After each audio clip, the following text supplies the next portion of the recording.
আসসালামু আলাইকুম। আমার পাকের ঘর চ্যানেলে আপনাদের সবাইকে জানাচ্ছি স্বাগতম। আজকে আমি আপনাদের জন্য নিয়ে এসেছি ম্যাকরোল ফিশের ভর্তা। আশা করছি এই ম্যাকরোল ফিশ বাংলাদেশের যেকোনো সুপার শপে আপনারা খুব সহজে পেয়ে যাবেন এবং দেশের বাইরে যারা থাকেন তারা এই মাছটি খুব সহজেই হাতের কাছে পেয়ে যেতে পারেন।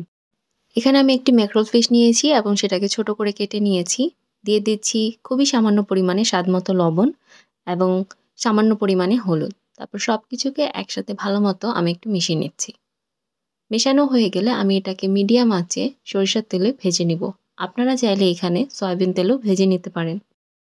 এক পাশ ভালোমতো ভাজা হয়ে গেলে আমি এখন মাছগুলোকে এখানে উল্টে দিচ্ছি।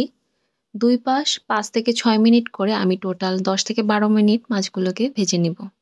এ পর্যায়ে আমার মাছগুলি ভাজা হয়ে গেছে, আমি এখন এগুলোকে তুলে নিচ্ছি। মাছগুলি ঠান্ডা হয়ে যাবার পর আমি এখন মাছের কাঁটাগুলো বেছে নিব। মাছের কাঁটাগুলো এখানে বেছে নেওয়া হয়ে গেছে, এখন আমি পেঁয়াজগুলোকে ভাজি করে নিব। আমরা যে তেলে মাছটা ভেজে নিয়েছিলাম সেই তেলে দিয়ে দিচ্ছি আধা কাপ পরিমাণ পেঁয়াজ কুচি এবং দিয়ে দিচ্ছি ৩টি কাঁচামরিচ। পেঁয়াজগুলোকে অত ভেজে নেওয়ার প্রয়োজন নেই। পেঁয়াজের যে কাঁচা ভাবটা সেটা চলে গেলে আমি এটাকে নামিয়ে নিচ্ছি। কিন্তু কাঁচামরিচগুলোকে আমি আরেকটু ভাজি করে নিব।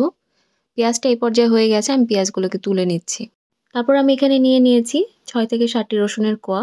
এটাকে আমি খোসাসহ ভালোমতো একটু পুড়ে নিয়েছি। আমাদের এখানে লাগছে পেঁয়াজ, কাঁচামরিচ এবং ১ চা চামচ পরিমাণ শুকনা মরিচের গুঁড়া এবং রসুন। তারপর সবকিছুকে আমি ভালোমতো এখন মিশিয়ে নিব। তার জন্য আমি এখানে পেঁয়াজে দিয়ে দিচ্ছি স্বাদমতো লবণ। মনে রাখতে হবে মাছ ভাজার সময় আমরা লবণ ব্যবহার করেছি। আপনারা আপনাদের স্বাদ অনুযায়ী লবণটা ব্যবহার করে নিবেন। তারপর আমি এখানে রসুনের কোয়াগুলোকে ভালোমতো একটু ম্যাশ করে নিচ্ছি। রসুনের কোয়াগুলো ম্যাশ হয়ে গেলে কাঁচামরিচগুলোকেও ভালোমতো আমি ম্যাশ করে নিব। তারপর শুকনা মরিচের সাথে ভালোমতো সবকিছুকে একসাথে মিশিয়ে নিব। আপনাদের হাতের মাখানোর উপর নির্ভর করছে এই ভর্তার আসল স্বাদ। আপনারা এটাকে যত ভালোমতো মাখাবেন তার টেস্ট ততই বৃদ্ধি পাবে। তারপর আমি এখানে দিয়ে দিচ্ছি ১ চা চামচ পরিমাণ সরিষার তেল। আপনারা চাইলে সরিষার তেলের পরিমাণ একটু বাড়িয়ে দিতে পারেন। আমি এখানে মাছ ভাজার সময় এবং পেঁয়াজ ভাজার সময় তেল ব্যবহার করেছি, তাই আমি এখানে একটু কমিয়ে দিয়েছি। তারপর সবকিছুকে আবারও একসাথে মাখিয়ে নেওয়ার পর আমি এখন দিয়ে দিচ্ছি বেছে নেওয়া মাছগুলি।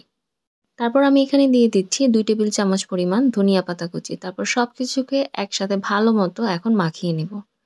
এই মাছটার পরিবর্তে আপনারা এখানে ইলিশ মাছ অথবা টাকি মাছ যেকোনো ধরনের মাছ আপনারা ব্যবহার করতে পারেন।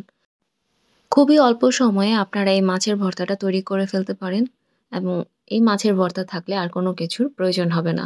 আশা করছি আজকের রেসিপিটি আপনাদের ভালো লেগেছে। যদি ভালো লাগে অবশ্যই আমার ভিডিওতে একটা লাইক এবং আমার চ্যানেলকে সাবস্ক্রাইব করবেন। সবাই ভালো থাকবেন, আমার জন্য দোয়া করবেন। আল্লাহ হাফেজ।